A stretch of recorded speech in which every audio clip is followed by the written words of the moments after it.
கர்த்தர் என் சுதந்திரமும் என் பாத்திரத்தின் பங்குமானவர். என் சுதந்திரத்தை தேவரீர் காப்பாற்றுகிறீர். நேர்த்தியான இடத்தில் எனக்கு பங்கு கிடைத்தது. ஆம், சிறப்பான சுதந்திரம் எனக்கு உண்டு. எங்களுக்கு ஆலோசனை தந்த கர்த்தரை துதிப்பேன். காலங்களிலும் என் உள்ளந்தரியங்கள் என்னை உணர்த்தும். கர்த்தர் எப்பொழுதும் எனக்கு முன்பாக வைத்திருக்கிறேன்.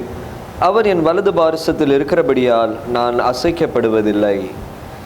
எங்களை அதிகமாக நேசிக்கிற அன்பின் நல்ல ஆண்டவரே, மனமகிழ்ச்சியான இந்த கர்த்தருடைய ஓய்வு நாளுக்காக உமக்கு நாங்கள் நன்றி செலுத்துகிறோம். இன்னொரு வாரத்தை நாங்கள் கடந்து வரவும், இந்த மார்ச் மாதத்தின் 4வது வாரத்திற்குள்ளாக நாங்கள் கடந்து வரவும், இந்த மாதங்கள் வாரங்கள் முழுவதுமாக எங்களை கண்மணி போல காற்று தேவனை நாங்கள் துதிக்கவும், எங்களை வழி நடத்தினவரை நாங்கள் போற்றி பாடவும் எங்களுக்கு தந்திருக்கிற நல்ல கிருபைகளுக்காக உமக்கு நாங்கள் நன்றி செலுத்துகிறோம். தேவன் எங்களுடைய வலது பாரசத்தில் நின்று எங்களுக்கு வழிகளை காண்பித்து நேர்த்தியான பாதையில் எங்களை நடத்தினபடினாலே முழு இருதயத்தோடு நாங்கள் தேவனை துதிக்கவும் தரிசிக்கவும், தேவனுடைய மகிமையை தொடர்ந்து நாங்கள் கண்டுகொள்ளவும் தேவரீர் இந்த ஆராதனை வாயிலாக எங்களுக்கு கிருபை செய்தரல வேண்டும் என்று உம்முடைய சமூகத்தில் ஜெபிக்கிறோம். துவக்க முதல் முடிவு வரை தெய்வீக பிரசனம் எங்களுக்குள்ளாக இருந்து ஒரே மனதோடு நாங்கள் உம்மை நோக்கி பார்க்க எங்கள் ஒவ்வொருவருக்கும் நீர் கிருபை தந்தரல வேண்டும் என்று உம்முடைய சமூகத்தில் ஜெபிக்கிறோம்.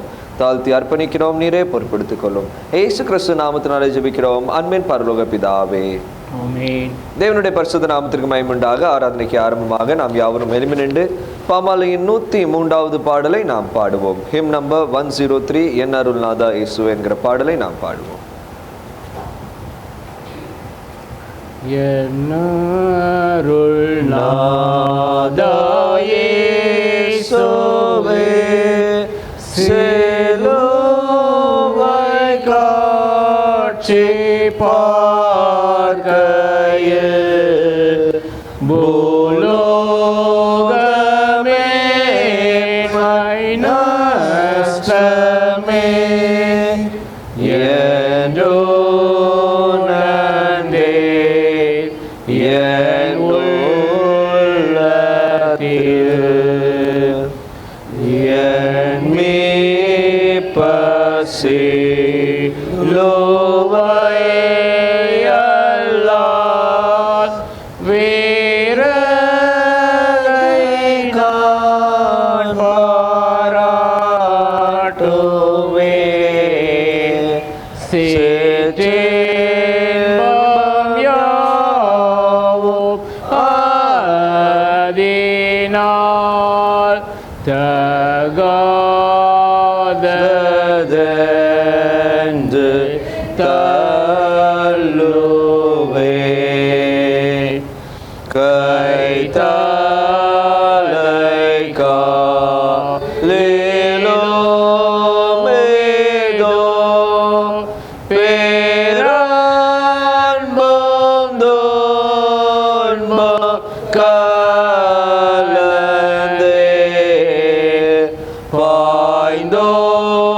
உண்டாக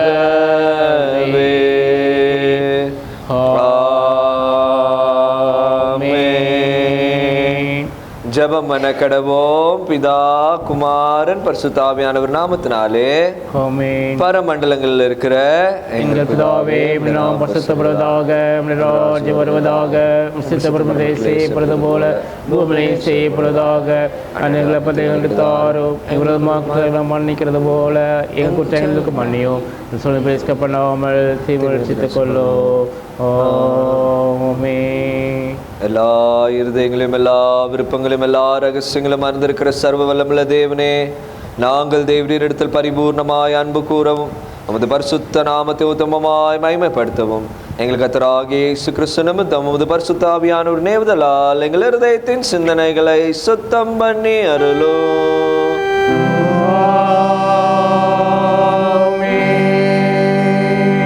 நமது இரட்சகராகிய கிறிஸ்து திருவலம் பற்றி சொன்ன வார்த்தைகளாவன, நம்முடைய தேவனாகிய கர்த்தர் ஒருவரே கர்த்தர். உன் தேவனாகிய கர்த்தரிடத்தில் உன் முழு இருதயத்தோடும் உன் முழு ஆத்மாவோடும் உன் முழு மனதோடும் உன் முழு பலத்தோடும் அன்பு கூர்வாயாக என்பதே பிரதான கற்பனை. இதற்கொப்பாய் இருக்கிற இரண்டாம் கற்பனை என்னவென்றால், உன்னிடத்தில் நீ அன்பு கூறுவது போல் பிறனிடத்திலும் நீ அன்பு கூர்வாயாக என்பதே. இவைகளிலும் பெரிய கற்பனை வேறொன்றுமில்லை என்றார்.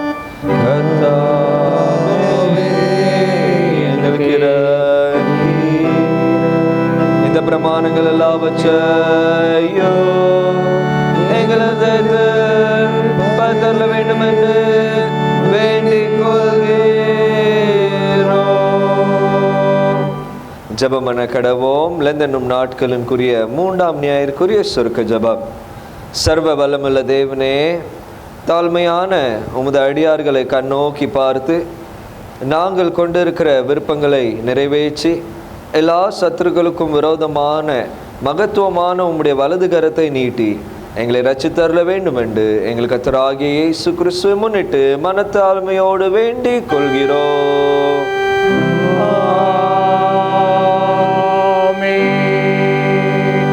சபையார் அமர்வோம். வாசிக்கும்படியாக தெரிந்து கொள்ளப்பட்ட முதலாம் வேத பாடம் மாத்திரம் நிருப வாக்கியத்தை நாம் வாசிப்போம்.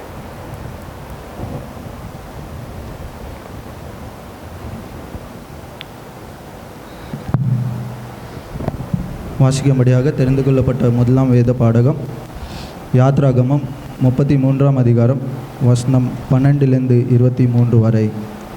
The first reading has been taken from Exodus chapter 33 verses 12 to 23. யாத்ராகமம் 33ஆம் அதிகாரம் வசனம் 12 மோசே கர்த்தரை நோக்கி, தேவரீர் இந்த ஜனங்களை அழைத்து கொண்டு போ என்று சொன்னீர். ஆகிலும் என்னுடனே கூட இன்னோரை அனுப்புவேன் என்பதை எனக்கு நீர் அறிவிக்கவில்லை. என்றாலும் உன்னை பேர் சொல்லி அழைத்து அறிந்திருக்கிறேன் என்றும் என் கண்களில் உனக்கு கிருபை கிடைத்தது என்றும் தேவரீர் சொன்னதுண்டே. உம்முடைய கண்களில் இப்பொழுது எனக்கு கிருபை கிடைத்ததானால் நான் உம்மை அறிவதற்கும் உம்முடைய கண்களில் எனக்கு கிருபை கிடைப்பதற்கும் உம்முடைய வழியை எனக்கு அறிவியும். இந்த ஜாதி உம்முடைய ஜனம் என்று நினைத்தருளும் என்றான். அதற்கு அவள், என் சமூகம் உனக்கு முன்பாக செல்லும், நான் உனக்கு இளைப்பாறுதல் தருவேன் என்றாள். அப்பொழுது அவரை நோக்கி, உம்முடைய சமூகம் என்னோட கூட செல்லாமற் போனால் எங்களை இவ்விடத்திலிருந்து கொண்டு போகாதிரும். எனக்கும் உமது ஜனங்களுக்கும் உம்முடைய கண்களில் கிருபை கிடைத்தது என்பதே எதினால் அறியப்படும்.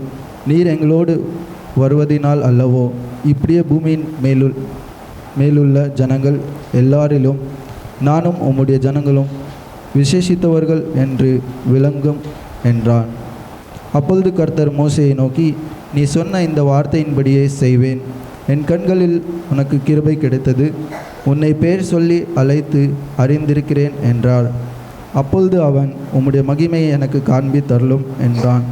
அதற்கு அவர், என்னுடைய தயையை எல்லாம் நான் உனக்கு முன்பாக கடந்து போக பண்ணி கர்த்தருடைய நாமத்தை உனக்கு முன்பாக கூறுவேன். எவன் மேல் கிருபையாய் இருக்கிற சித்தமாய் இருப்பேனோ அவன் மேல் கிருபையாய் இருப்பேன். எவன் மேல் இரக்கமாய் இருக்க சித்தமாய் இருப்பேனோ அவன் மேல் இரக்கமாய் இருப்பேன் என்று சொல்லி, நீ என் முகத்தை காணாமட்டாய் ஒரு மனுஷனும் என்னை கண்டு உயிரோடு இருக்கக்கூடாது என்றார். பின்னும் கர்த்தர், இதோ என் அண்டையில் ஒரு இடம் உண்டு, நீ அங்கே கண்மலையில் நில்லு. என் மகிமை கடந்து போகும்போது நான் உன்னை அந்த கண்மலையின் விடுவிலே வைத்து நான் கடந்து போகும் மட்டும் என் கரத்தினால் உன்னை மூடுவேன். பின்பு என் கரத்தை எடுப்பேன், அப்பொழுது என் பின் பக்கத்தை காண்பாய், என் முகமோ காணப்படாது என்றார். வாசிக்கும்படியாக தெரிந்து கொள்ளப்பட்ட முதலாம் வேத பாடம் வாசித்தாயிற்று. தேவனுக்கே மகிமை உண்டாவதாக. ஆமென்.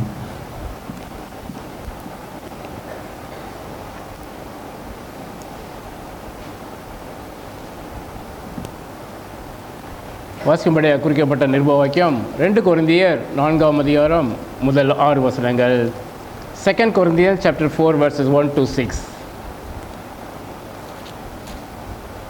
இப்படிப்பட்ட ஊழியத்தை உடையவர்களாகிய நாங்கள் இறக்கப்பட்டிருப்பதால் சோர்ந்து போகிறதில்லை.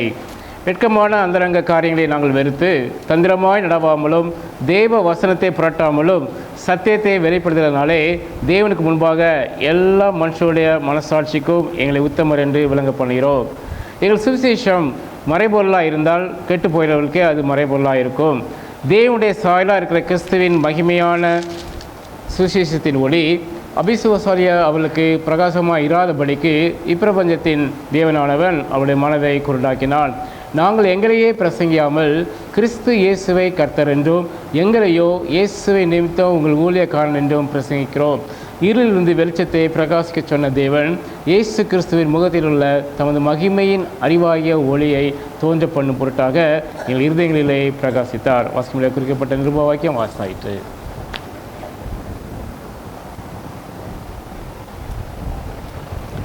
கர்த்தர் உங்களோடு இருப்பாராக. அவர் தமதோடு இருப்பாராக. பரிசுத்த சுவிசேஷ வாக்கியத்திற்காக நாம் யாவரும் எழுந்து நிற்போம். பரிசுத்த சுவிசேஷ வாக்கியம் பரிசுத்த லூக்கா எழுதின நற்செய்தி நூல் 9ஆம் அதிகாரம் 28ஆம் வசனம் முதல் 36ஆம் வசனம் வரை அடங்கியிருக்கிறது.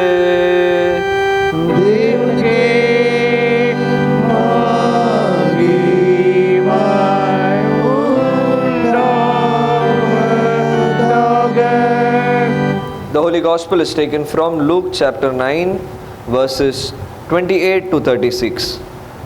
லூக்கா எழுதின நற்செய்தி நூல் 9ஆம் அதிகாரம் 28ஆம் வசனம் முதல் இருக்கிற ஆண்டவருடைய வார்த்தையை கேளுங்கள்.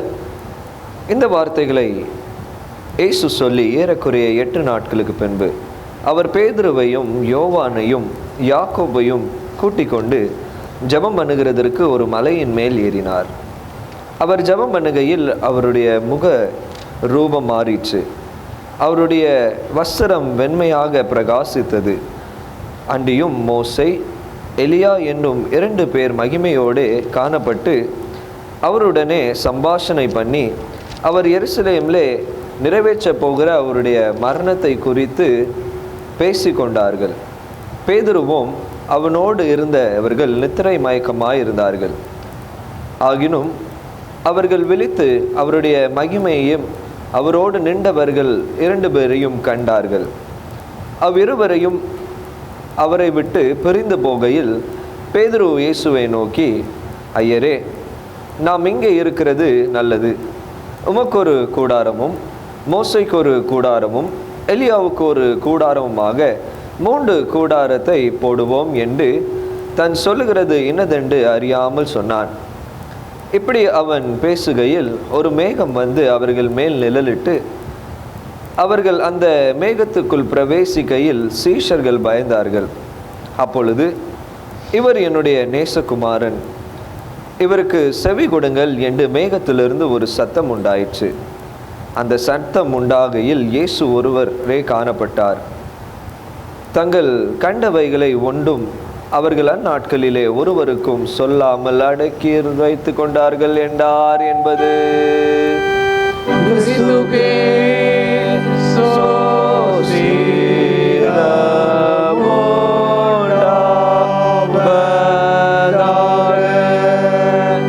வானத்தையும் பூமியையும் சர்வவல்லமை பிதாவாகிய ஒரே தேவனை விசுவாசிக்கிறேன். ஒரே கர்த்தருமாய் தேவனுடைய பிரானுக்குமாரனுமாய் இருக்கிற இயேசு கிறிஸ்துவை விசுவாசிக்கிறேன். அவர் சர்வலோகம் முன்னே தமது பிதாவினால் ஜெனித்தவர், தேவ தேவமானவர், ஜோதி ஜோதியானவர், மேதேவின் மேதேவனானவர், உண்டாக்கப்படாமல் ஜெனிப்பிக்கப்பட்டவர், பிதாவினுடைய ஒரே தன்மையுடையவர், சகலத்தை உண்டாக்கினவர், மனிதராக நமக்காகவும் நமக்கு ரட்சிப்பு உண்டாகவும் பரமடத்துக்கு இறங்கி பரிசுத்தாவியானவராலே கன்னிமரியாவிலிருந்து மனிதனானார். நமக்காக படுபடாத காலத்தில் சிலுவையிலிருந்து பாடுபட்டு மரித்து அடக்கமிடப்பட்டார். வேத வாக்கியங்களின்படி 3ஆம் நாள் தந்தார். பரமடத்துக்கு ஏறி பிதாவின் வலது பாசத்தில் வச்சிருக்கிறார். ஒருவரோடு மரித்தோர் நியாயத்திருக்க மகிமையோடு திரும்ப வருவார். ராஜ்யத்துக்கு முடிவில்லை. கர்த்தருமாய் ஜீவனை கொடுக்கிறவருமாய் பிதாவிலும் குமாரனும் புறப்படுகிறவருமாய் பிதாவோடு குமாரனோடு கொடுத்து சோஸ்திக்கிறவருமாய் தீர்க்கதரிசியுமாய் இருக்கிற பரிசுத்த ஆவியை விசுவாசிக்கிறேன். ஒரே பொதுவான அப்போஸ்தலர் திருச்சபையை விசுவாசிக்கிறேன். பாவமன்னிக்கப்பட்ட ஒரே ஞானஸ்நானத்தை அறிந்திருக்கிறேன். மரித்தோர் உயிர்த்தெழுதலும் மறுமைக்குரிய ஜீவன் உண்டாகும்படி காத்திருக்கிறேன்.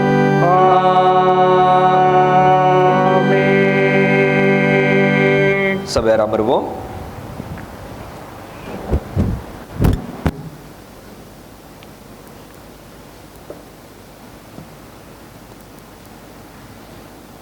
அறிவிப்புகள். பிறந்தநாள் வாழ்த்துக்கள். சிஸ்டர் சுதாராஜன் அவர்கள் தங்களுடைய பிறந்தநாளை இன்று மார்ச் மாதம் 23ஆம் தேதி கொண்டாடுகிறார்கள்.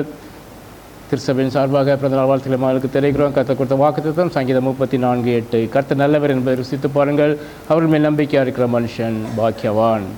பிறந்தநாளை கொண்டாடுகிற மகளுக்காக நாம் கண்களை மூடி ஜெபிப்போமா.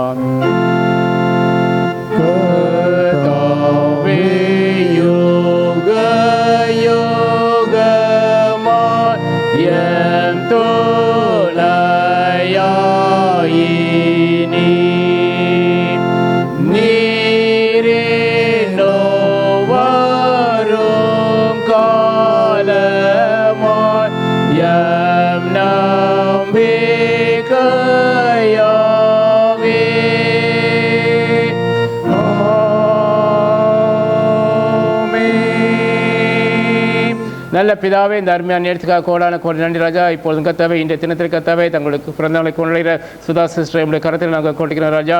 மட்டும் கத்தாவே நீங்கள் மகளோடு கூட இருந்து கத்தாவே அப்பா எல்லா பலவீனத்திலும் கத்தாவே உங்களுடைய பலத்தினால் இடை கேட்டி நடத்தி கொண்டு வந்தீங்க. அதற்காக நன்றி ராஜா. இந்த புதிய ஆண்டை கிருபையாக காண செய்த என் ஜீவன கத்த இந்த புதிய ஆண்டிலும் கத்தாவே நன்மையிலும் கிருபை மூட்டி சுற்றி நடத்துவதற்காக நன்றி ராஜா. சொன்ன வாக்குத்தத்தபடி கத்தாவே கர்த்தர் நல்லவர் என்பதை ஒவ்வொரு நாளும் ருசி பார்த்து நடக்கிற பாக்கியத்தையும் கிருபை மகளை கொடுத்து இந்த ஆண்டு முழுவதும் கத்தாவே நீங்கள் மக்களை கத்தாவே ஏந்தி தொடர்ந்து உடைய கருத்தில் நாங்கள் கொடுக்கிறோம். துதி கன மகிமை எல்லாவற்றையும் சேர்த்துறோம். இயேசு கிறிஸ்துவின் நாமத்தினாலே ஜெபிக்கிற நல்ல பிதாவே, ஆமேன் ஆமேன். அறிவிப்புகள். நாம் ஏற்கனவே தெரிந்தபடி ஒவ்வொரு வியாழக்கிழமையிலும் இரவு 8 மணிக்கு ஜூம் மீட்டிங் மூலம் நிலைத்தானே ஜெபம் நடைபெறுகிறது. அவர்களை கலந்து கொள்ளுமாறு அன்புடன் கேட்டுக்கொள்கிறேன். அதேபோல் கடந்த ஆண்டு அறுப்பின் பண்டிகை 7 தொகையை செலுத்தாதவர்கள் இந்த மாத இறுதிக்குள் செலுத்துமாறு அன்புடன் கேட்டுக்கொள்கிறேன். இது இந்த நிதி ஆண்டின் கணக்குகளை முடிப்பதற்கு ஏதுவாக இருக்கும். Memory verse by children. 2 Corinthians chapter 4 verse 6. இருளில் இந்த வெளிச்சத்தை பிரகாசிக்க சொன்ன தேவன் இயேசு கிறிஸ்துவின் முகத்தில் உள்ள தமது மகிமையின் அறிவாகிய ஒளியை தோன்ற பண்ணும் பொருட்டாக எங்களிடத்தில் பிரகாசித்தார். 2 Corinthians 4:6. Let the light shine out of darkness. 2 Corinthians 4:6. Amen. Amen. இருளில் இருந்து ஒளியை பிரகாசிக்க சொன்ன தேவன் இயேசு கிறிஸ்துவின் முகத்தில் உள்ள தமது மகிமையின் அறிவாகிய ஒளியை தோன்ற பண்ணும் எங்கள் இதயங்களிலே பிரகாசித்தார். 2 Corinthians 4:6. Let the light shine out of the darkness. 2 Corinthians 4:6. Amen. Amen. இருளில் இருந்து வெளிச்சத்தை பிரகாசிக்க சொன்ன தேவன் இயேசு கிறிஸ்து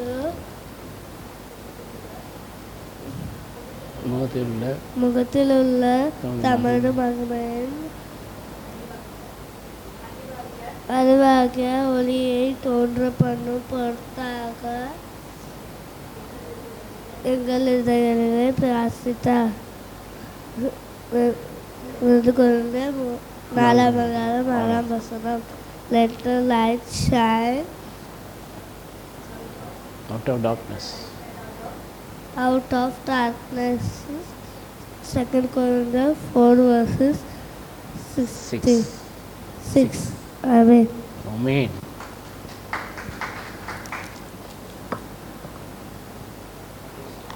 இயேசு கிறிஸ்துவின் முகத்தில் உள்ள மகிமையுடையவாகிய ஒளியை தொன்று பண்ணும் பொருட்டாக எங்களுக்கு இன்றைகளே பிரகாசித்தார்.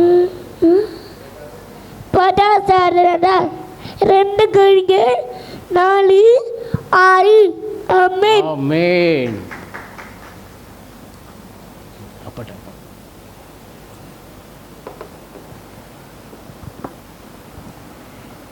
நாம் சாட்சி நேயத்துக்கு நாம் கண் செல்வோம். தேவன் நம்முடைய வாழ்க்கையில் செய்த நன்மையிலும் கிருபையிலும் ஆசீர்வாதம் அற்புதங்களையும் நாம் மகிமைக்காக சொல்கிற இந்த நேரத்தை உபயோக. Praise the Lord. God was so good with us since the time we got married in the year 2016 to till now. God was very gracious as per His promise which He has given to us on our wedding day. Genesis chapter 12 verse 2. God has fulfilled it in our life, which we can see, which we are holding in our hands. When we turned back, there were roads very dark, but yes, God was very gracious and He blessed us.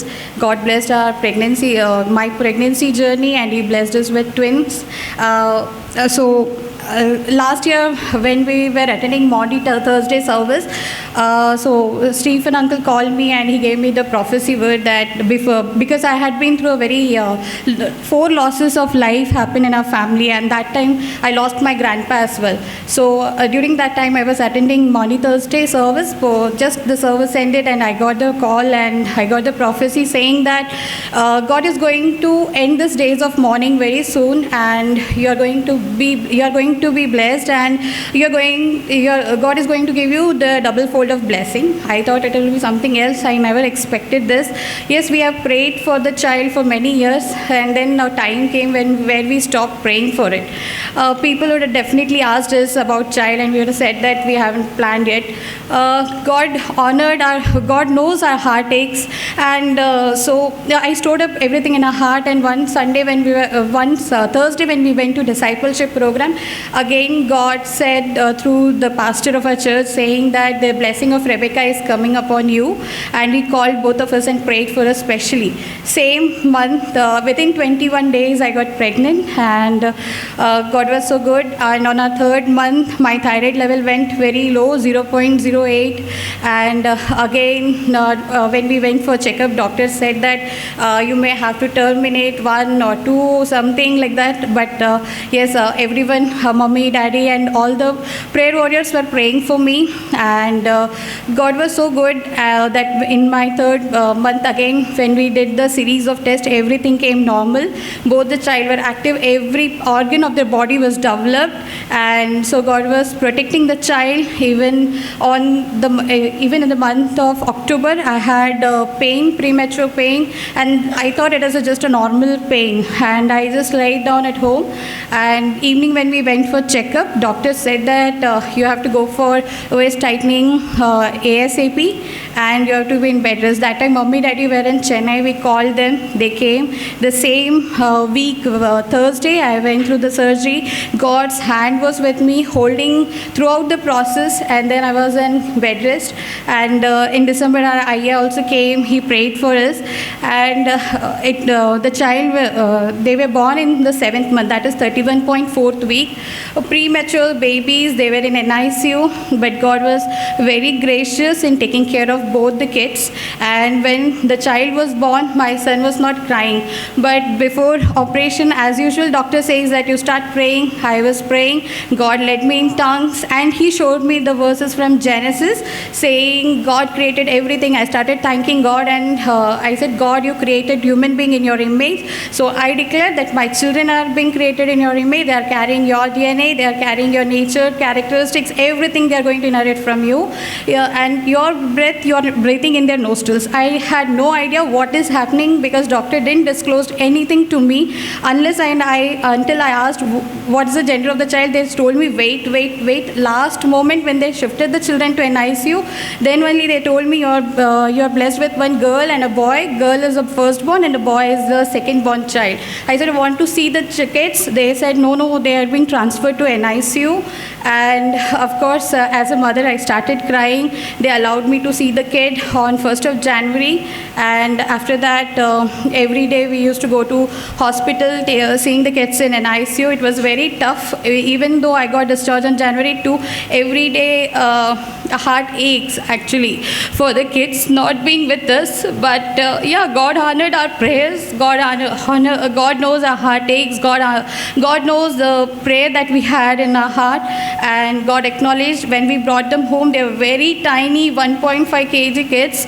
Even doctors said that, will you be able to take care of the kids? But I said yes. And I prayed in my heart that God, you have to help me. Even mommy, we three went for KMC, taking care of the kid, the training. And when we brought kids home, and today when we go to checkup, doctor says, what do you give to your kids? That is the miracle that God has in. I said, no, what you gave, that only we are giving. But whatever I feed them with prayer, saying that, Lord, you bless this, sanctify this, milk, and you let these children glow for your glory, and you bless them. And we see that miracle, and I'm really thankful to God, and I'm thankful to our pastors and all the family members who have prayed for us. Also, with a heart full of thanksgiving, we have kept a Thanksgiving prayer in our home at Mulund on April 5, that is Saturday at 6 p.m. So I invite all of you to join us on a Thanksgiving prayer and bless the name of Lord and glorify His name for all the good things that He has done in our life. All glory and honor be to God. Amen.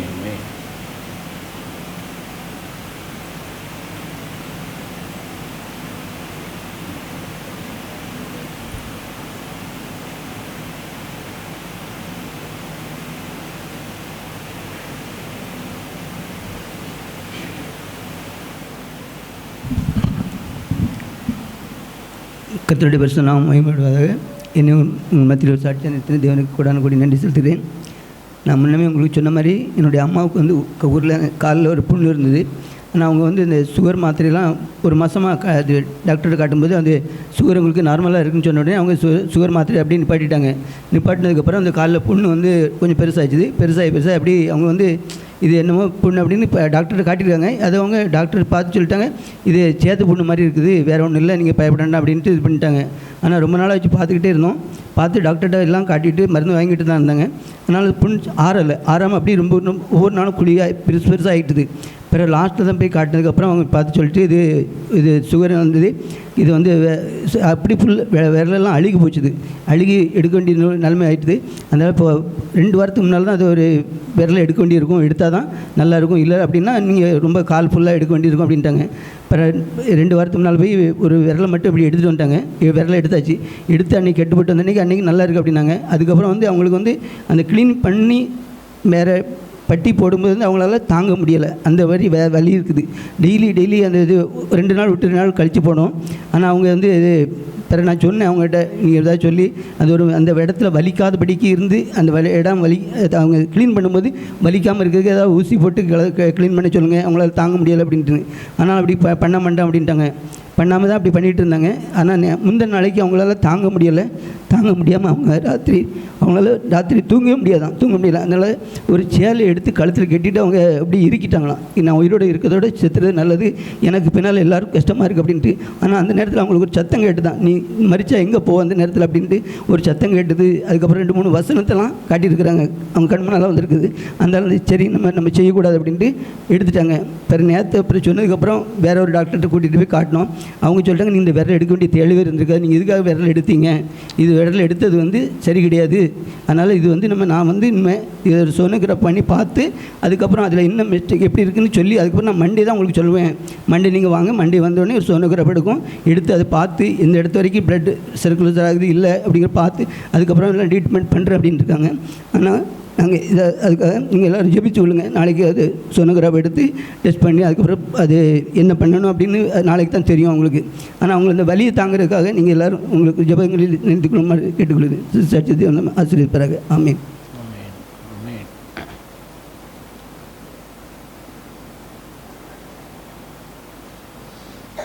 கேட்ட சாட்சிகளுக்காக ஐயா அவர்கள் ஜெயிக்குமாறு கேட்டுருக்காங்க. தலைகளை தாழ்த்தி ஜெபிப்போம். எங்களை நேசிக்கிற அன்பு நல்ல ஆண்டவரே, ஒரு விசையாக நம்முடைய சமூகத்திற்குள்ளாக வந்து தேவன் எங்களுடைய வாழ்க்கையிலே பாராட்டி இருக்கிற நன்மையான காரியங்களை குறித்து நாங்கள் பகிர்ந்து கொள்ளவும், தொடர்ந்து ஆண்டவரே விடுதலையை நோக்கி நாங்கள் காத்திருக்கும் போது வேண்டிய விடுதலையை நாங்கள் விசுவாசத்தோடு பெற்றுக்கொள்வோம் என்கிற நம்பிக்கையோடு உடைய சமூகத்தில் பிரார்த்திக்க எங்கள் கிருபை தந்தபடினாலே நன்றி செலுத்துகிறோம். அன்பான ஜெசுடன் ஃபேமிலிக்காக உமக்கு நாங்கள் நன்றி செலுத்துகிறோம் சுவாமி. தேவன் மன வலியை மன வேதனையை அறிந்திருந்த தேவனாக இருக்கிறீர். உம்முடைய சமூகத்தில் காத்திருந்த நேரத்திற்கு ஏற்ற பலனை நீர் கொடுத்தவராக இருக்கிறீர். ஆண்டவரே, இரவிலே காணப்பட்ட அந்த துக்கமான காலங்களை களிப்பாக மாற்றுகிற நல்ல தேவனாக இருக்கிற நீர் இந்த காலங்களை களிப்புண்டாகும்படியாக, குடும்ப வாழ்க்கையை பூர்த்தி செய்யும்படியாக வேண்டிய ஆசீர்வாதத்தை பரத்திலிருந்து நீர் தந்தபடினாலே நன்றி செலுத்துகிறோம். தொடர்ந்து குடும்பங்களை ஆசீர்வதித்தருளுங்க, அன்பான பிள்ளைகளை ஆசீர்வதித்தருளுங்க. ஆண்டவரே, அன்பான பிள்ளைகளை தொடர்ந்து வளர்ப்பதற்கு வேண்டியதான நல்ல கிருபைகளை தந்து ஒவ்வொரு நாளும் நேர்த்தியாக நீர் பாதுகாத்து வளர்த்து தந்தரல வேண்டும் என்று இப்படி சமூகத்தில் ஜெபிக்கிறோம். ஆசிரியருக்காக அம்மாவுக்காக நன்றி செலுத்துகிறோம் சுவாமி. ஆண்டவரே, இந்த சுகர் நிமித்தமாக வருகிற பலவீனங்கள் ஆண்டவரே சரியான மருத்துவத்திற்குள்ளாக கடந்து செல்வதற்கு தேவரீர் கிருபை தந்தரலுங்க. நாளை தினத்தில் ஆண்டவரே, டாக்டருடைய கண்களில் தயவு கிடைக்கும்படியாக, சரீரத்தில் ஒரு மாற்றங்கள் ஏற்படும் வண்ணமாக நாங்கள் ஆச்சரியப்படத்தக்கதாக நன்மைகள் நடக்க தேவரீர் நீர் கிருபை செய்தர வேண்டும் என்று உம்முடைய சமூகத்தில் ஜெபிக்கிறோம். ஆண்டவரே, வலியை தாங்கிக் கொள்ளும்படியாக உம்முடைய கிருபையை பரிபூர்ணமாக நீர் தந்தரலி, இந்த வேதனையான சூழ்நிலையிலும் தேவனுடைய கிருபை போதுமானதாக காணப்பட தேவரீர் நீர் கிருபை தந்தரல வேண்டும் என்று உம்முடைய சமூகத்தில் ஜெபிக்கிறோம். தொடர்ந்து ஆண்டவரே, எங்கள் யாவரும் உடைய கருத்துக்குள்ளாக ஒப்புக் கொடுக்கிறோம்.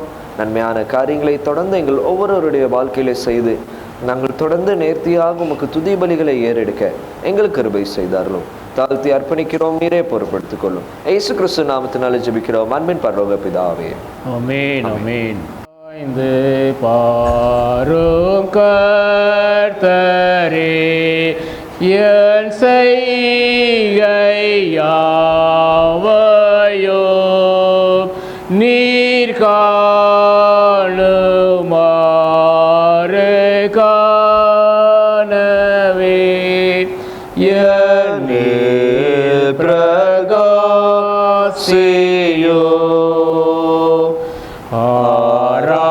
ஆராயும் எந்தன் உள்ளத்தை நீர் சோதித்தறிவே,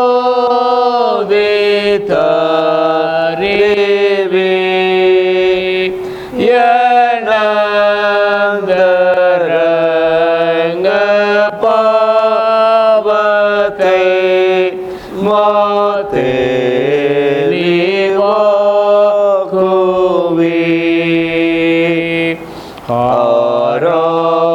ஆராயும் சுடரொளியா தூராசை தோன்றவோ மெய்மனசாபமாய்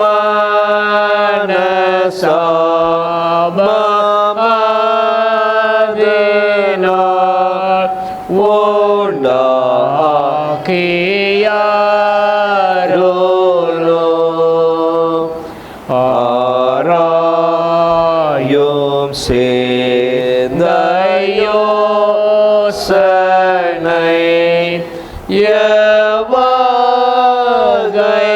நோக்கமோ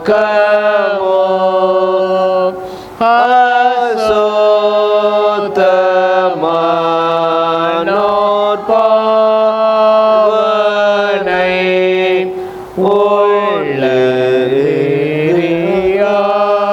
உள்ளறியாங்களோ ஆராயுமா ரைவிடத்தை ஓங்கோயக நேனார் ஆரோசிப்பே என் பாவத்தை ஓம் பேரருளினான் ஏவாறு நீ ஆராய்கையில் சாஸ்தாங்கம் பண்ணுவேன் ஓம் சரணரவேந்தத்தில் பணிந்து போற்றுவேன்.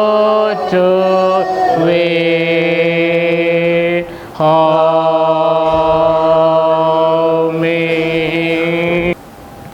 தலைகளை தாழ்த்தி நாம் ஜெபிப்போம். எங்களை நேசிக்கிற அன்பு நல்ல ஆண்டவரே, ஒரு விசையாக உங்களுடைய திரு சமூகத்திற்குள்ளாக திவ்ய பாத தண்டையிலே வரும்படியாக எங்கள் கிருபை தந்திருக்கிறேன். நமக்கு நன்றி செலுத்துகிறோம். நம்ம பாடினோம், துதித்தோம். தேவரீர் செய்த மகத்துவமான காரியங்களை நாங்கள் பகிர்ந்து கொண்டோம். இப்பொழுது நம்முடைய வார்த்தைக்கு நேராக நாங்கள் கடந்து செல்கிறோம். எங்களுக்கு வேண்டிய மன்னாவை தேவரீர் நீர் தந்தள்ளி எங்கள் விசுவாச வாழ்க்கையை, ஆவிக்குரிய வாழ்க்கையை நீர் தொடர்ந்து பலப்படுத்தி உமக்குள்ளாக காத்தருளும். தாழ்த்தி அர்ப்பணிக்கிறோம். நீரே பொறுப்படுத்திக் கொள்ளும். இயேசு கிறிஸ்து நாமத்தினாலே ஜெபிக்கிறோம் அன்பின் பரலோக பிதாவே, ஆமென். ஆண்டவரும் இரட்சகருமாக இயேசு கிறிஸ்துவின் ஈடு நிச்சய நாமத்தினாலே இந்த அருமையான கர்த்தருடைய ஓய்வு நாளிலே தேவனை ஆராதிக்கும்படியாக வந்திருக்கிற உங்கள் அனைவரையும் அன்போடு வாழ்த்தி வரவேற்றுக் கொள்கிறேன். கர்த்தர் நல்லவராக இருந்து தொடர்ந்து நம்மை வழிநடத்துகிறவராக இருக்கிறார். இன்னொரு காலங்களை தந்து அவருக்குள்ளாக நாம் ஜெபிக்கவும், வேதங்களை தியானிக்கவும், உபவாசிக்கவும், நற்காரியங்களை செய்யும்படியான நல் தருணங்களை தேவன் நமக்கு தந்திருக்கிறார். மெய்யாகவே இந்த காலங்கள் நமக்கு பிரயோஜனம் உள்ளதாக இருக்கிறதுன்னு நான் கர்த்தருக்குள் விசுவாசிக்கிறேன். இந்த நாளிலும் தியானத்திற்காக நமக்கு கொடுக்கப்பட்டிருக்கிற தலைப்பானது True glory of God is manifested in the humanity of Jesus. தேவனுடைய மெய்யான மகிமையானது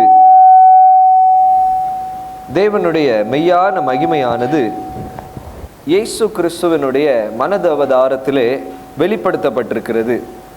இயேசு கிறிஸ்துவானவர் நம்மை போல ஒரு மனிதனாக இந்த பூமிக்குள்ளாக வந்தது நிமித்தமாக வந்த பொழுது தேவனுடைய மகிமையானது அவரிலே முழுமையாக காணப்பட்டது என்கிறதை குறித்து இந்த நாளிலே நாம் தியானிக்கும்படியாக நாம் அழைக்கப்பட்டிருக்கிறோம்.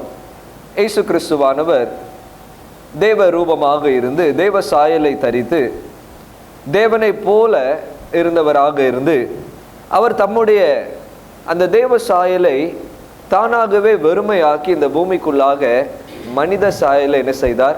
தரித்து கொண்டார். ஹல்லேலூயா. இது மனுக்குலத்துக்கு கிடைத்த ஒரு பெரிய பாக்கியமாக என்ன செய்கிறது இருக்கிறது. தேவன் தம்மை தாமே தாழ்த்தினவராக வெறுமையாக்கி நமக்குள்ளாக மனிதனாக அவர் என்ன செய்தார்? பிறந்தவராக இருக்கிறார். அப்ப அந்த மனிதனாக இந்த பூமியிலே அவர் காணப்படும் போது இந்த தேவனுடைய மகிமை அவரிலே பரிபூர்ணமாக என்ன செய்தது? இந்த மனுஷ சாயலிலே மனுத அவதாரத்திலே தேவனுடைய மகிமையானது பூர்ணமாக என்ன செய்ததா காணப்பட்டது என்கிறதை குறித்து இந்த நாளிலே நாம் தியானிக்கும்படியாக அழைக்கப்பட்டிருக்கிறோம். மகிமை, தேவனுடைய மகிமை அப்படின்ட்டு சொன்னோம் அப்படின்னா அதை எப்படி வர்ணிக்கலாம்? மகிமை, க்ளோரி அப்படின்ட்டு சொன்னா நம்ம எப்படி வர்ணிக்கலாம்? நம்ம அநேக நேரங்களில் சொல்லுவோம், மகிமையா என்ன செஞ்சுட்டு இருந்துச்சு, ஆராதனை என்ன செஞ்சிச்சு? மகிமையாக. எப்பொழுது அந்த ஆராதனை அல்லது ஒரு நிகழ்வு மகிமையாக காணப்படும்? எப்பொழுது மகிமையாக காணப்படும்? பிரசன்ஸ் ஆஃப் காட், தேவனுடைய பிரசனம். தேவனுடைய பிரசனம் இல்லாம கூட சில நேரம் மகிமையா காணப்படும், தெரியுமா? தேவனுடைய பிரசனம் இல்லாம கூட என்ன செய்யும்? மகிமையா எப்பவும் காணப்படும். சின்ன உதாரணம் எடுத்துக்கிடுவோமே, யாராவது ஒரு பெரிய செலிபிரிட்டி, ஒரு பெரிய பிரபலம் நம்ம திருச்சபைக்கு வந்தாங்க அப்படின்னாலே உடனே என்ன செஞ்சிருவோம்? நம்ம ஆச்சரியமா என்ன செய்வோம்? இல்லையா? இல்லை செலிபிரிட்டி பேரை சொல்லுங்க, அதுக்கு பிறகு நாங்கள் என்ன செய்கிறோம்? முடிவு பண்ணுறோம் சொல்றீங்களா? ஏதாவது ஒரு செலிபிரிட்டி, அதுக்கு அது என்னது, விளையாட்டு துறையாக இருக்கலாம், அல்லது நடிப்பு துறையாக இருக்கலாம், அல்லது பொலிட்டிக்கல் துறையாக இருக்கலாம். யாராவது ஒரு ஆள் முழு திருச்சபை தூய பேதுரு ஆலயத்திற்கு வராங்க அப்படின்ட்டு தெரிய வந்துச்சு அப்படின்னா இங்கே கூட்டம் என்ன செஞ்சிரும்? கூடிரும். அந்த செலிபிரிட்டி வரும்போது அவங்கள பார்த்து நம்ம என்ன செய்வோம்? சந்தோஷப்படுவோம், ஆச்சரியப்படுவோம். ஐயோ, நான் என்ன செஞ்சேன் பார்க்கணும் அப்படின்ட்டு எவ்வளோ நாள் காத்திருந்தேன், இன்னைக்கு என்ன ஆச்சரியமாக என்ன செஞ்சுருக்கிறீங்க, இந்த பகுதிக்குள்ளாக வந்திருக்கிறீங்க அப்படின்ட்டு என்ன செய்வோம்? ஆச்சரியத்தோடும் பெரிய மகத்துவத்தோடும் அவங்களை என்ன செஞ்சுக்கிட்டு இருப்போம்? நம்ம என்ன செய்வோம்? பார்க்கிறவர்களாக இருக்கிறோம். அதே போலதான் தேவனுடைய பிரசன்னமும் அப்படியாக காணப்படுகிறது. தேவனுடைய மகிமையும், தேவன் வந்து தங்கும்போது அவருடைய மகிமையினாலே அந்த இடம், அந்த சூழ்நிலை எல்லாமே நிரம்புகிறதாக என்ன செய்கிறது? காணப்படுகிறதாக இருக்கிறது. ஹல்லேலூயா. ஒரே ஒரு வித்தியாசம் தான் இருக்கு. என்ன வித்தியாசம் தெரியுமா? ஒரே ஒரு வித்தியாசம் தான் இருக்கு. என்ன வித்தியாசம்? நம்ம உலக பிரகாரமான ஒரு செலிபிரிட்டியை கண்டு, ஒரு பிரபலமான நபரை கண்டு சற்று நேரத்திற்கு நம்ம என்ன செய்வோம்? பிரமித்து போய் என்ன செய்வோம்? காணப்படுவோம். ஆனால் இந்த ஆலயத்தை விட்டு வெளியே போயிட்டாங்க அப்படின்னா அந்த மகிமையும் அந்த பெரிய கிரேட்னஸும் என்ன செஞ்சிரும்? பேரும். ஆனால் இந்த தேவனுடைய மகிமையானது ஒருபோதும் அந்த இடத்தை விட்டு என்ன செய்யவே செய்யாது. ஹல்லேலூயா, ஹல்லேலூயா, ஹல்லேலூயா. ஸோ இதுதான் தேவனுடைய மகிமையாக என்ன செய்கிறது? காணப்படுகிறதாக இருக்கிறது. அப்போ அந்த மகிமை எப்படிப்பட்டதாக இருக்கிறது? அந்த மகிமை எப்படிப்பட்டதாக இருக்கிறது? அந்த செலிபிரிட்டியை கண்டது மாத்திரம், அந்த பிரபலமான நபரை கண்டது மாத்திரம் மகிமை என்பது கிடையவே கிடையாது. ஆனால் அந்த செலிபிரிட்டியை பார்த்து ஏதாவது ஒரு தாக்கம் எனக்கு ஏற்பட்டிருக்கா அப்படின்ட்டு எண்ணி பார்ப்போம் அப்படின்னா ஒரு தாக்கமும் என்ன செஞ்சிருக்காது. வெறும் அந்த நேரத்துக்கு நமக்கு ஒரு என்ன செஞ்சிருக்கும்? ஒரு எனர்ஜி கிடைச்சிருக்கும், ஒரு புத்துணர்வு என்ன செஞ்சிருக்கும்? கிடைச்சிருக்கும். அதை காட்டிலும் வேற எதுவுமே என்ன செஞ்சிருக்கிறாது? கிடைச்சிருக்கிறாது. இன்னொரு உதாரணத்தை கொடுப்போமே. இன்னொரு உதாரணம் எடுத்துக்கலாம். வீட்டுக்கு போகிறோம், வீட்டுக்கு வெளியே வேலை செய்து அப்படியே வீட்டுக்கு வரும்போது, வீட்டுக்கு வெளியே அந்த கதவை திறக்கும் போது வீட்டில் சமையல் வாசனை கமகமன்ட்டு என்ன செய்யுது? வருது. சமையல் வாசனை என்ன செய்யுது? ருசியான சமையல் என்ன செய்யுது? வாசனை என்ன செய்கிறது? வருகிறது. அந்த வாசனை வந்தோடனே நமக்கு எப்படி இருக்கும்?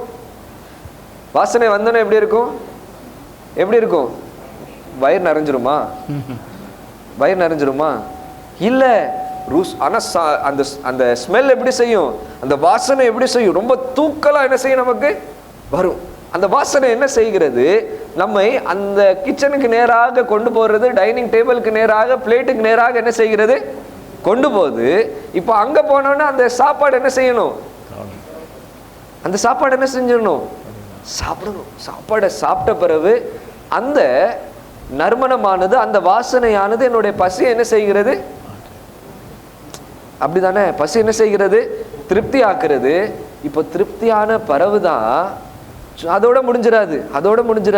கொஞ்சம் அப்படி வெளியே போய், உனக்கு தெரியுமா எங்க வீட்டில் இன்னைக்கு என்ன சமையல் அப்படின்ட்டு சொல்லத்தக்கதாக அந்த அந்த சூழ்நிலை என்ன செஞ்சிடும்? தேவனுடைய மகிமையும் அப்படிப்பட்டதாகவே என்ன செய்கிறது? இருக்கிறது. ஹல்லேலூயா, ஹல்லேலூயா. தேவனுடைய மகிமையானது இந்த வாசனை போல நமக்கு தோண்டிட்டு எங்கேயோ காணாமல் போகிறது அல்ல. ஆனால் அந்த வாசனையானது நம்மை தேவனுடைய சமூகத்திற்குள்ளாக அழைத்து வந்து அந்த வார்த்தையானது நம்மை திருப்திப்படுத்தி அந்த வார்த்தையை நமக்குள்ளாக வைக்க முடியாமல் நாம் மற்றவர்களிடத்தில் கூறுவதுதான், அந்த மாற்றம் நடைபெறுவதுதான் தேவனுடைய உண்மையான மகிமையாக என்ன செய்கிறது? காணப்படுகிறதாக என்ன செய்கிறது? இருக்கிறது. இந்த மகிமைக்குள்ளாக தான் மோசே என்ன செய்யப்பட்டார்? முதலாவது அழைக்கப்பட்டார். இந்த மோசே அழைக்கப்பட்டார். யாத்ராகமம் 33வது அதிகாரத்தில் வாசிக்கும் போது தேவனானவர் இஸ்ரவேலின் ஜனங்களை என்ன செய்கிறார்? அழைத்து கொண்டு வருகிறார். சீனாய் என்கிற மலைக்குள்ளாக அழைத்து வருகிறார். அந்த சீனாய் மலையில நடக்கிற நிகழ்வெல்லாம் பார்த்தீங்க அப்படின்னா ரொம்ப டிராமாட்டிக்கான ஒரு நிகழ்வுகள் என்ன செய்யுது? நடக்கு. வனாந்தர பகுதி, வனாந்திர பகுதி, வனாந்திரத்தில் என்ன இருக்கும்? வெப்பம் இருக்கும், நல்ல மணல் காத்து இருக்கும். அப்படிப்பட்டதான ஒரு பகுதியில் இந்த சீனாய் மலையில் நடக்கிறது என்னவென்றால், இடி மின்னலின் சத்தம் கேட்கிறது. அந்த பர்வதம் முழுவதும் புகையை போல என்ன செய்கிறது? காணப்படுகிறது. யாத்திராகமம் 19ஆம் அதிகாரத்தில் அதை என்ன செய்யலாம், நீங்கள் பார்க்கலாம். அந்த புகையை போல காணப்படுகிற அந்த மலையின் மேலாக தேவனுடைய வல்லமையானது அந்த மலையை அசைக்கத்தக்கதாக நிகழ்வு அங்கே என்ன செய்கிறது? நடக்கிறது. ஜனங்கள் எல்லாரும் பார்த்து அதை கண்டு ஆச்சரியப்படுகிறவர்களாக என்ன செய்கிறாங்க? இருக்கிறாங்க. அந்த மலையின் மேலாக மோசே உட்கார்ந்து அவர்களுக்காக அந்த 10 கற்பனைகள் என்ன செய்கிறார்? கொண்டு வருகிறவராக இருக்கிறார். ஆனால் இந்த இஸ்ரவேலின் ஜனங்கள் இந்த நடந்த இந்த நிகழ்வை மாத்திரமே தேவனுடைய மகிமை என்று என்ன செய்தார்கள்? கருதினார்கள். இந்த நடந்த இந்த மாற்றங்கள், இந்த யதார்த்தத்திற்கும் இந்த இயற்கைக்கு அப்பாற்பட்டதான நடந்த நிகழ்வை மாத்திரம் மகிமை என்று என்ன செய்தார்கள்? கருதினார்கள். ஆனாலும் கொஞ்ச காலம் அவங்களால மோசைக்காக வெயிட் பண்றதுக்கு அவங்களால என்ன செய்ய முடியல. ஆனா அதுக்கு முன்னாடி ஆரோனை கூப்பிட்டுட்டு ஒரு கண்டுக்குட்டியை என்ன செஞ்சுட்டாங்க? ஒரு உருவமாக உருவாக்கி அதை வணங்க ஆரம்பித்து, இது எங்களை என்ன செய்யும்? கானானுக்குள்ளாக கொண்டு போகும் அப்படின்ட்டு என்ன செய்தாங்க? காத்திருக்கிறாங்க. யாத்திராகமம் 33ஆம் அதிகாரத்துக்கு வரும்போது ரெண்டாவது முறையாக தேவன் மோசே என்ன செய்கிறார்? மீண்டுமாக மலைக்குள்ளாக அழைக்கிறார். அந்த மலைக்குள்ளாக அழைத்து மீண்டுமாக 40 நாள் தேவனுடைய சமூகத்தில் காத்திருக்கும்படியாக தேவன் அழைக்கிறார். அப்படி அழைக்கும் போதுதான் மோசே ஒரு காரியத்தை கேட்கிறாரு. யாத்திராகமம் 33ஆவது அதிகாரம் 18வது வசனம். அப்பொழுது அவன், உம்முடைய மகிமை என்ன செய்தாரலும்? ஏன் இவ்வளோ காரியத்தை பார்த்தியே, இதுதானையா தேவனுடைய மகிமை அப்படின்னு நினைச்சா, அதுக்கும் முன்னாடி நீங்க பார்த்தீங்க அப்படின்னா அந்த 14வது வசனம் 15வது வசனத்துல தேவன் சொல்லுகிறாரு, என் சமூகம் உனக்கு முன்பாக என்ன செய்யும்? செல்லும். நான் என்ன செய்கிறேன்? உனக்கு இளைப்பாறுதல் என்ன செய்வேன்? நான் என்ன செய்வேன்? உனக்கு தருவேன். என் சமூகம் உனக்கு முன்பாக செல்லும் என்று வாக்கு கொடுக்கிறார். இந்த மோசே சொல்றார், இந்த சமூகம் மட்டும் எனக்கு என்ன செய்யாது? போதாது. But I want to see your glory. நான் உம்முடைய மகிமையை காண விரும்புகிறேன். எனக்கு என்ன செய்தாரலும் உண்மை காண்பித்தரலும் அப்படின்ட்டு சொல்றார். அதுக்கு தான் தேவன் சொல்றாரு, என் மகிமை நீ என்ன செய்ய முடியாது? பார்க்க முடியாது. என்னை நீ பார்த்தா என்றால் என்ன செய்வாய்? மரித்து போவாய். ஆகவே 23வது வசனத்துல தேவன் அந்த மகிமை, தேவனுடைய மகிமை கடந்து போகும்போது தேவனுடைய பின்பக்கத்தை மாத்திரம் மோசே என்ன செய்கிறவனாக இருக்கிறான்? கண்டுகொள்கிறவனாக இருக்கிறான். அந்த பின்பக்கத்தில் அவன் என்ன கண்டுகொள்கிறான் என்றால், யாத்திராகமம் 34ஆம் அதிகாரம் 6வது வசனத்தை வாசிக்கலாம்.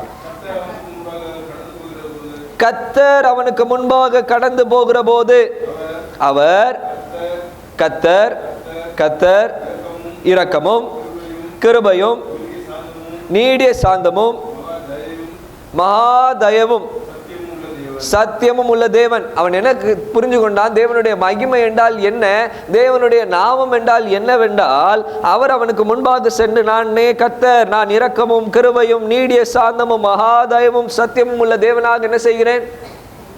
இந்த வார்த்தையை கிடைச்ச பிறகுதான் இந்த இஸ்ரவேலின் ஜனங்களை அவன் என்ன செய்கிறான்? கானானுக்கு நேராக வழி நடத்தி கொண்டு செல்கிறவனாக என்ன செய்கிறான்? இருக்கிறான். அல்லேலூயா, அல்லேலூயா.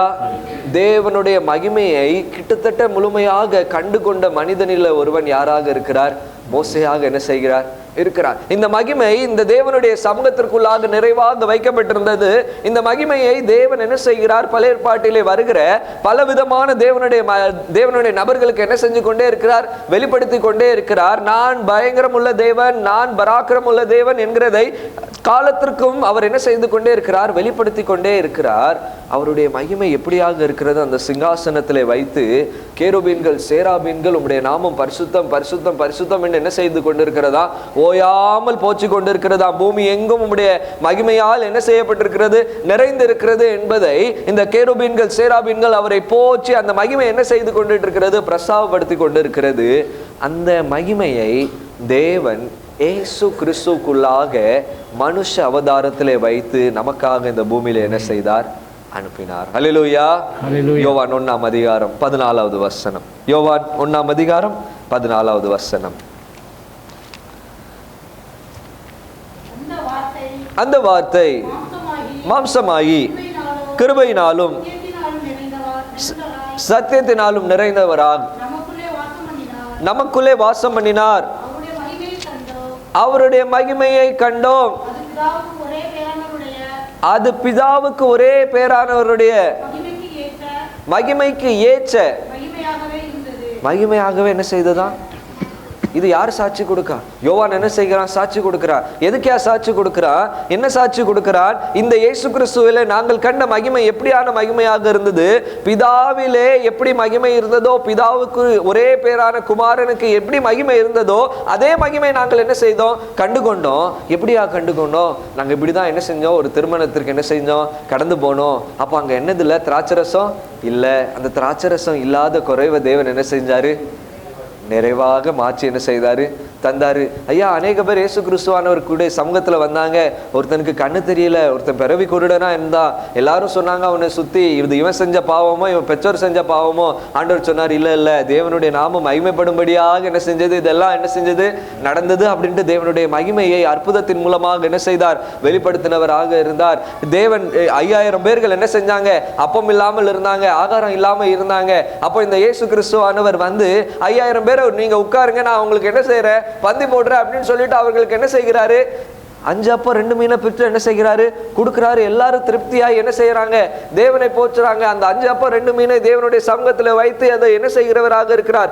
ஆசீர்வதிக்கிற தேவனாக இருந்து எல்லாருக்கும் என்ன செய்கிறார்? கொடுக்கிறவராக இருக்கிறார். அவ்வளவு அற்புதம் நடந்துச்சு. அந்த அற்புதத்தை கண்டு அநேக பேர் என்ன செஞ்சாங்க? இயேசு கிறிஸ்துவுக்கு பின்பாக போய்கொண்டே இருக்கிறாங்க.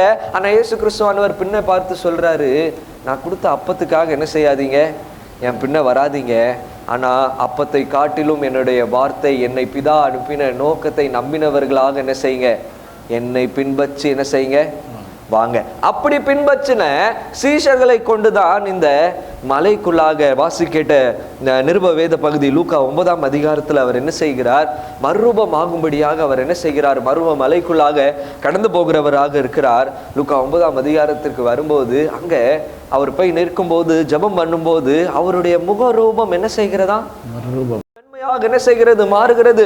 மோசேயும் எலியாவும் என்ன செய்கிறார்கள்? அங்க வந்து நிற்கிறவர்களாக காணப்படுகிறார்கள். 3 பேர் வந்து மகிமையோடு நிற்கிறவர்களாக இருக்கிறாங்க. இப்போ சீஷர்கள் யாரெல்லாம் இருக்கிறா? பேதுரு, யோவான். யாரெல்லாம் இருக்கா? பேதுரு, யோவான். என்ன வசனம் வாசிங்க? லூக்கா 9ஆம் அதிகாரம் 28ஆம் வசனம்.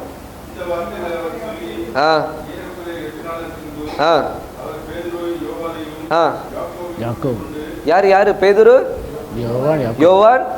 மறுபடியும் சொல்லுங்க. பேதுரு, யோவான்.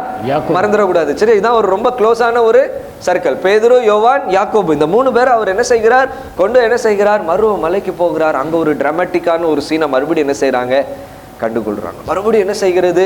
இயற்கைக்கு அப்பாற்பட்டதான நிகழ்வு என்ன செய்கிறது? நடக்குது. இயற்கைக்கு அப்பாற்பட்டதாக மோசையும் எலியாவும் வந்து அங்க என்ன செய்கிறாரு? நிற்கிறாரு. சீஷர்கள் எல்லாரும் கொஞ்சம் தூக்க மயக்கத்தில் என்ன செய்யறாங்க? இருக்கிறாங்க. தூக்க நிலைமையில என்ன செய்யறாங்க? இருக்கிறாங்க. அந்த தூக்க நிலைமையில பேதுரு சொல்றாரு, இங்கே நீங்க என்ன செஞ்சிருங்க? தங்கிருங்க அப்படின்ட்டு. அப்போ மீண்டும் ஒரு மேகம் என்ன செய்கிறது? வந்து அங்க நிழலிட்டு அந்த மேகமானது இந்த மோசையும் எலியாவையும் என்ன செய்கிறது? மீண்டும் கூட்டி செல்கிறதாக இருக்கிறது. சீஷர்கள் பயப்படுகிறார்கள். சீஷர்கள் அதை கண்டு பயந்து நடுங்கிறவர்களாக இருக்கிறாங்க. அப்போ அந்த மேகத்திலிருந்து ஒரு சத்தம் உண்டாகுது. என்ன சத்தம் உண்டாகுது? வாசிக்கலாம். 35ஆம் வசனம். இவர் என்னுடைய நேசகுமாரன், இவருக்கு செவி கொடுங்கள். என்ன சத்தம் உண்டாயிட்டா? மேகத்திலிருந்து என்ன சத்தம் உண்டாயிட்டா? இவர் என்னுடைய நேசகுமாரன், இவருக்கு என்ன செய்யுங்க? செவி கொடுங்கள். இவருக்கு என்ன செய்யுங்க? ஐயா, எந்த மகிமையினாலே இவர் அனுப்பப்பட்டாரோ அதே மகிமையை உங்களுக்கு காண்பிக்கும்படியாக இந்த சீஷர்களுக்கு வெளிப்படுத்தி அவர்களுக்கு ஆதாரத்தை கொடுத்து அத்தாட்சியத்தை கொடுத்து அங்க உட்கார வைத்து கூறுகிற ஒரே ஒரு காரியம் என்னவென்றால், இவருக்கு நீங்கள் என்ன செய்யுங்க? இவர்களுக்கு என்ன செய்யுங்க? நாம் யாருக்கு செவி கொடுக்கிறவர்களாக இருக்கிறோம்? நாம் யாருக்கு செவி கொடுக்கிறவர்களாக, எந்த மகிமைக்கு நாம் செவி கொடுக்கிறவர்களாக இருக்கிறோம் என்பதை சிந்தித்து பார்க்கும்படியாக தேவன் நம்ம என்ன செய்கிறவராக இருக்கிறார்? அழைக்கிறவராக இருக்கிறார். அன்னைக்கு மோசையோடைய முகரூபமும் என்ன செய்தது? வெண்மையாக மாறிட்டு. மோசையோடைய முகரூபம் வெண்மையாக மாறி இந்த மோசையானவன் இந்த மலையின் கீழாக இறங்கி ஜனங்களை சந்திக்கும் போது அவனுடைய முகம் வெண்மையாக பிரகாசிக்கிறபடினாலே அவன் தலையில என்ன செய்து கொண்டான்? முக்காடு என்ன செய்தானா? தெரியுமா உங்களுக்கு? என்ன செஞ்சு கொண்டானா? முக்காடை போட்டுக்கொண்டு அவன் ஜனங்கள்கிட்ட வந்து என்ன செய்தானா? பேசினவனாக இருந்தானா. ஆனா அந்த மகிமை என்னென்றைக்கும் என்ன செய்யவில்லை? நிற்கவில்லை. ஆனா அந்த முக்காடு போடும் போதெல்லாம் அவனுடைய தேவனுடைய மகிமையானது அவனுக்குள்ளாக அவ்வளவு நிறைந்து இருந்ததாக என்ன செய்து காணப்பட்டது. அப்போஸ்தலனாகிய பவுல் இதே ஒரு முக்காடை குறித்து ஒரு காரியத்தை கூறுகிறார். என்ன கூறுகிறார்? 2 கொரிந்தியர் 3ஆம் அதிகாரம் 15ஆம் வசனம். 2 கொரிந்தியர் 3ஆம் அதிகாரம் 15ஆம் வசனம். மோசையின் ஆகமங்கள் வாசிக்கப்படும் போது இந்நாள் வரைக்கும் முக்காடு அவர்கள் இருதயத்தின் மேல என்ன செய்கிறதா? ஐயா என்ன சொல்ல வராரு கேட்கீங்களா? என்ன போட்டிருக்கு தெரியுமா? பவுலடியார் என்ன சொல்கிறார் என்றால், மோசையின் ஆகமங்கள் வாசிக்கும் போது அங்க மோசை வந்து தம்முடைய மகிமையானது, தம்முடைய முகமானது வெண்மையாக இருந்ததை ஜனங்கள் கண்டுகொள்ளாதபடிக்கு முக்காடை போட்டு கொண்டானா. ஆனா அந்த ஆகமங்களை கேட்கிற ஜனங்கள், அந்த ஆகமங்களுக்கு யாரு செவி கொடுக்க வேண்டிய ஜனங்கள் தங்களுடைய இருதயங்களிலே என்ன செஞ்சு கொண்டாங்களாம்? இருதயங்களிலே என்ன செஞ்சாங்களாம்? ஐயா என்ன சொல்ல வர்றாரு தெரியுமா? எப்படி இயேசு கிறிஸ்துவானவர் சொல்றாரோ, காதுள்ளவன் என்ன செய்ய கடவன்? காதுள்ளவன் என்ன செய்ய கடவன்? கேட்க கடவன். அந்த கேட்காத திறன் அற்றவர்களாக காணப்படுகிறபடினாலே இங்க பவுல் ரொம்ப டீசெண்டாக சொல்கிறாரு, இவங்க தலை மேல முக்காடு போடுறதுக்கு பதிலாக தங்களுடைய இருதயத்தின் மேல முக்காடு போட்டு எந்த சத்தியத்தையும் கேட்காதபடிக்கு தங்களுடைய இருதயத்தை கடினமாக்கினவர்களாக என்ன செஞ்சாங்க? அற்புதம் நடந்தது, அடையாளம் நடந்தது, தேவனுடைய வசனம் வந்தது, எல்லாவர்களுக்குள்ளாக கடந்து சென்றது. ஆனாலும் தேவனுடைய மகிமையை கண்டார்கள், அற்புதத்தை கண்டார்கள், சாட்சிகளை கண்டார்கள், எல்லாவற்றையும் கண்டார்கள். ஆனாலும் என்ன செஞ்சுக்கிட்டாங்களாம்? இருதயத்துல என்ன போட்டுக்கிட்டாங்களாம்? இருதயத்துல என்ன செஞ்சுக்கிட்டாங்களாம்? அந்த இருதயத்தின் முக்காடு வெளியே வராத வரைக்கும் நாமும் இந்த தேவனுடைய மகிமை என்ன செய்து கொள்ள முடியாதா? பார்க்க முடியாது. அல்லேலூயா. கடைசியாக வாசிப்போம் 2 கொரிந்தியர் 4ஆம் அதிகாரம் 6வது வசனம். 2 கொரிந்தியர் 6ஆம். இருளிலிருந்து வெளிச்சத்தை பிரகாசிக்க சொன்ன தேவன் இயேசு கிறிஸ்துவினுள்ள முகத்தினுள்ள தமது மகிமையின் அறிவாகிய ஒளியை தோண்ட பண்ணும் பொருட்டாக என்ன செஞ்சாரா? எங்க வந்தாரா? எந்த இருதயமானது இந்த முக்காடின் மூலமாக மறைக்கப்பட்டிருந்ததோ, எந்த சத்தமானது இருதயத்திற்குள்ளாக கடந்து செல்லாதபடிக்கு இந்த முக்காடு தடையாக இருந்ததோ, அந்த தடையை இந்த தேவனானவர் இயேசு கிறிஸ்துவுக்கு கொடுத்த மகிமை நிமித்தமாக அவர்களுக்குள்ளாக ஒளி பிரகாசிக்கும்படியாக இருதயங்களில் என்ன செய்யப்பட்டதா? காணப்பட்டதா? அல்லேலூயா. அல்லேலூயா. நமக்கும் அந்த மகிமையானது நம்மளுடைய இருதயங்களிலே பிரகாசிக்கும்படியாக, நம்ம இருதயங்களுக்குள்ளாக ஒளி வீசும்படியாக இந்த தேவனுடைய தன்மைகளை நாம் வெளிப்படுத்தும் போதே நாமும் பிரகாசிக்கிறவர்களாக என்ன செய்யப்படுகிறோம்? காணப்படுகிறோம். இயேசு கிறிஸ்துவானவர் தேவனுடைய மகிமையினாலே எப்படியாக வந்தாரோ அதே மகிமையோடு நாமும் செயல்படுவதற்கு முடியும் என்பதை தேவன் நமக்கு இயேசு கிறிஸ்துவானவரின் மூலமாக என்ன செய்திருக்கிறார்? காண்பித்திருக்கிற தேவனாக என்ன செய்கிறார்? இருக்கிறார். பசியாக இருக்கு, நன்றாக என்ன செய்கிறோம்? சாப்பிட்றோம். அந்த உணவு எவ்வளோ அதிக ருசியா இருக்கோ அவ்வளோ அதிக பேர்கிட்ட நம்ம என்ன செய்வோம்? அவ்வளோ அதிக பேர்கிட்ட என்ன செய்வோம்? ஏன் மார்ச் மாதம் 2ஆம் தேதி இந்த பேதுரு ஆலயத்தில் என்ன செஞ்சாங்க? பிரதிஷ்டை பண்டிகை வச்சாங்க. அங்க என்ன போட்டாங்க? பிரியாணி போட்டாங்க. அந்த பிரியாணி எப்படி இருந்துச்சு? பிரியாணி எப்படி இருந்துச்சு? நல்ல சுவையா என்ன செஞ்சிச்சு? இருந்துச்சு. அந்த சுவை நன்றாக இருந்தபடினால இன்னும் எல்லார்ட்டும் என்ன செஞ்சாங்க? சொன்னாங்க. இதே போலாகவே தேவனுடைய மகிமையானது இயேசுவின் ரூபத்தில் இந்த பூமிக்குள்ளாக வந்தபடினாலே எனக்குள்ளாகவும் அது நிறைவாக வருவதற்கு பலனுள்ளதாக இருக்கிறபடினாலே எப்பொழுது என்னுடைய இருதயத்தின் முக்காடு கிழிங்கிறதோ, எப்பொழுது என்னுடைய இருதயத்தின் முக்காடு, எப்பொழுது என்னுடைய செவியானது தேவனுடைய வார்த்தையை கேட்கிறதோ, இவர் என்னுடைய நேசகுமாரன், இவருக்கு செவி கொடுங்கள், அந்த செவி கொடுக்கிறதற்கு நம்மை நாமே ஒப்பு கொடுக்கிறோமோ, அப்பொழுது நாமும் அந்த பிரகாசிக்கிற தேவனுடைய மகிமைக்குள்ளாக கடந்து செல்வதற்கு வல்லவர்களாக என்ன செய்கிறோம்? இருக்கிறோம். அல்லேலூயா. அல்லேலூயா. அதுக்குள்ளாக கடந்து சென்றுட்டோம் அப்படின்னா நம்மளால சும்மா என்ன செய்ய முடியாது? சும்மா என்ன செய்ய முடியாது? அந்த மகிமை என்ன செஞ்சுக்கிட்டே இருப்போம்? நம்ம மகிமை என்ன செஞ்சுக்கிட்டே இருப்போம்? பிரஸ்தாபப்படுத்தி கொண்டே இருப்போம். நம்மை பார்க்கிறவர்கள் எல்லாரும் என்ன செய்வாங்க? ஆச்சரியப்படுவார்கள். எப்படி எப்படி இவ்வளோ கஷ்டம் இருக்குது, இவ்வளோ பாடு இருக்குது, இவ்வளோ பலவீனம் இருக்குது, எல்லா சூழ்நிலையிலையும் அந்த பிரகாசம் எப்படி தெரியுது அப்படின்ட்டு கேட்கும்படியாக தேவனுடைய மகிமை என்ன செய்கிறதா?